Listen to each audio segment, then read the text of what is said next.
Zinamata bones. Takapindirwa nemumwe murume mumba ndakavata. Ndobva akavata paside pangu.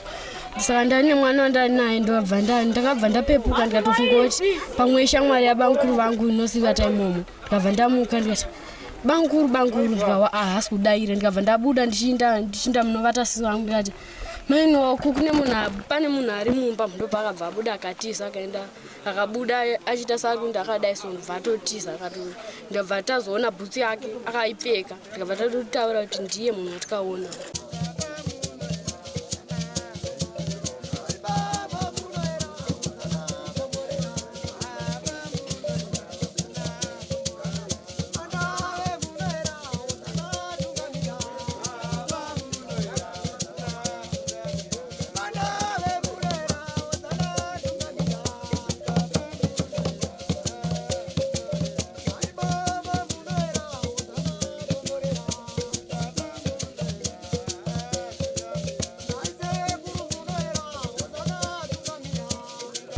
Makadi muri yeZimbabwe. Tauya zvekare pano paChekare.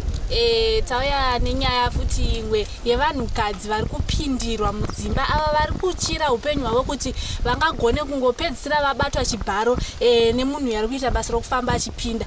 Sesibuyileke muri yeZimbabwe khona lapho ke village leChekare lapho ke abantu besifaza bakhala khona ukuthi bona bayangenelwa ngumuntu wesilisa ke lo abangamaziyo. Abanye bathi bona sebemazi lo muntu, abanye bathi bona asikwazi. Lapho ke sebesesabela ke impilo zabo ukuthi sezingabe zisengozini yokuthi sebengabanjwa iganyavu. Njengensuku zonke ke muri yeZimbabwe, don't forget to subscribe to Drumas Media. Drumas Media, taking you to another level. Igama nguNomsankomo.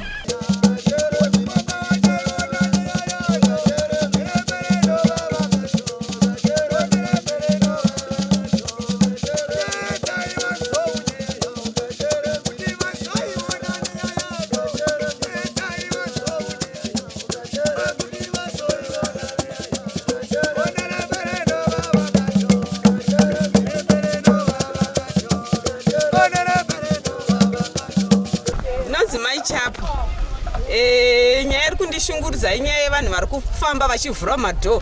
Ndofunga mumwe musi ndakarara ndakangonzwa dhoo kunzi kwechere. Hana yangu ikarova munhu uyu, saka dhoo ndakakiya nemukati. Asi nezuro kwakazongouyawo mumwe munhu achingofamba murume iyeye akaenda panext door ndipo paakazonosvika achinyangira mai vaipo vanga vachida kutogesa. Iye akabva atonyangira achifambira pasina kuti imbwa dzakazenge dzamumhanyisa murume iyeyu. Saka izvozvo hatorera kana mufaro iko zvinoigorere nzara varume vanenge vaendawo kunoshava. Wasara wega nemhuri pamba, watoshaya kana mufaro kana kuti ugeze kana kuti mugare pamba nevanhu ivava vanhurume vari kuti vatotishayisa mufaro kana kufema nemunhu anonzi munhurume. Vari kutishungurudza zvisingaite kuti pandori nemwana akatorepwa aida kurepwa kwamunhenza akadzipwa huro yese nevarume vava. Saka taichikumbira kuti dai paicho kuti vabatwe vanhu vava nokuti vari kutishungurudza. Salibonani sapo le Red Zimbabwe igama lami ngu-Brightness Bafa kumbe uNamaromo. Isenzakale lapha eTeresiya esokuvulelwa kwabantu sesingani seserious ngenxa yokuthi lami ngake ngavulelwa kodwa sokungani sokulesikhatshana. Umuntu lo mina ngangilele ekitchen wabuya wachaya isivalo, waqala wachaya iwindow hayi okungama-window kankona kuncinyane sokuvalwa ngamasala. Khonapho waphinda futhi okwesi-2 waphenduka wavula futhi wachaya iwindow lelana. Khonapho engalayithi ithorch wabaleka waqonda ebedroom. Mina la ngangilale ekitchen ilanga lona le wavula isivalo esekitchen. Khonapho esebedroom wahlangana lo baba khona lesendlini. Khonapho wabaleka khona lo umuntu kasimazi ukuthi ngubani ukuthi waqonda ngaphi kasimbazanga lo baba kwakusebusuku. Yikho kwenzakaleka lapha sokungani sokuserious lathi labantwana sebekhala le same situation.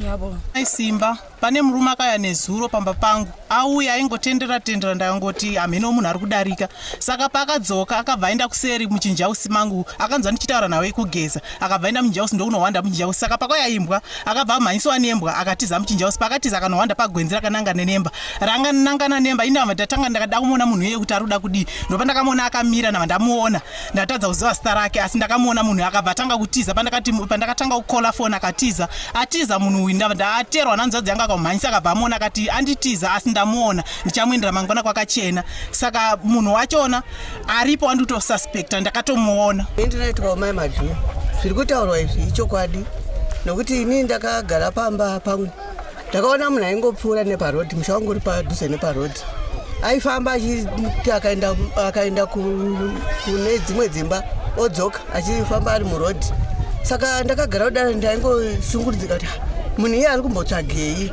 saka ndaitotaura ndine mwana wangu pamba musikana mudiki wandinaye ndichitoti munhu uyu pane zvaari kutaimira uyu ko zvino panapa paarea apa hapana musikana saka chaari kunyanya kutsvaga chii saka ini ndaenda kutofungidzira kuti mai vapa next door pangu ipapo pamwe kuda vari kuita zvezvikomba saka ndakaramba ndakazopesera ndahwanda nemadziro kudai so ndobva ndangoona munhu yakamira ari pagwenzi padhuze nepamusha uri panext door pangu ipapo ndobva ndati kumwana wangu munhu uya akamira apo saka akamira kudaro ndabva mwana wangu aibva ati mama achidi siyana nazvo ndobva ndati ndabva paya saka pandakabva paya nguva pandaifungidzira kuti mai ave panext door vanenge vari kuita zvezvikomba ndakabva ndatoona munhu uya akona akuenda kupi kumba kwavo saka akona achienda kumba kwavo achibva mbwa yepamba ipapo achibva yatanga kuhukura iri pakuhukura kudaro ndabva tatoona imwe mota yaitobva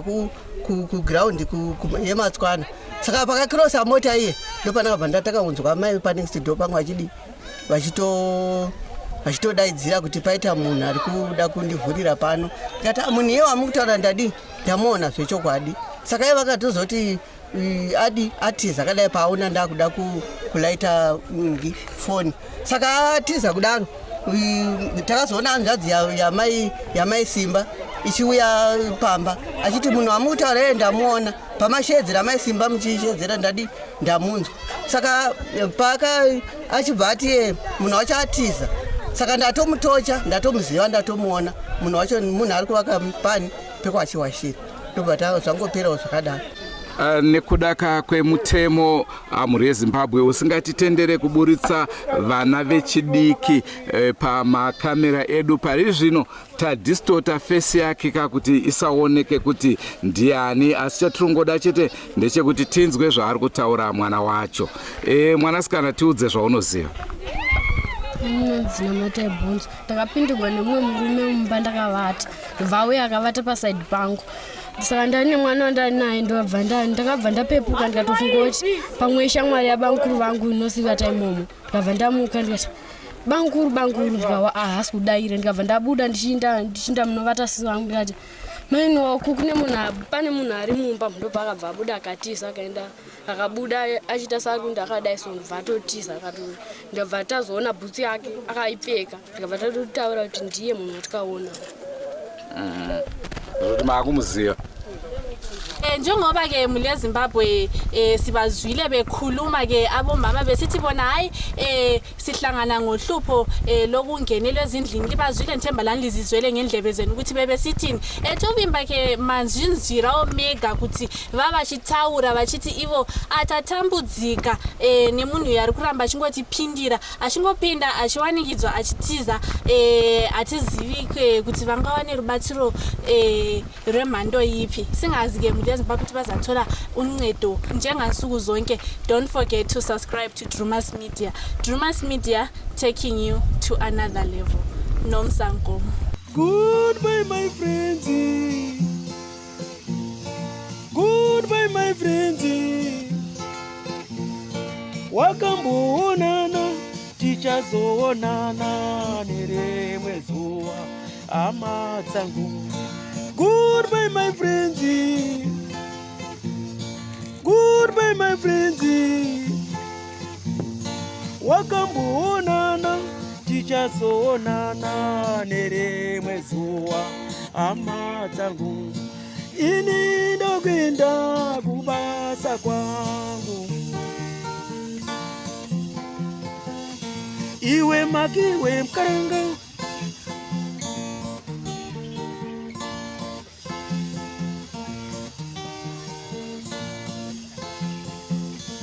iwe makiwe mkaranga,